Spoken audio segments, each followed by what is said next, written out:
அழகு மிகுந்த ராஜகுமாரி மேகமாக போகிறாள்.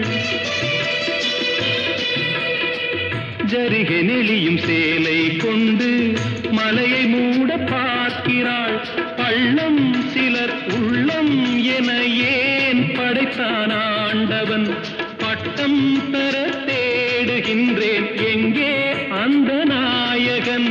மலையின் காட்சி இறைவன் ஆட்சி. செந்தாழம் பூவில் வந்தாடும் தென்றல் என் மீது மோதுதம்மா.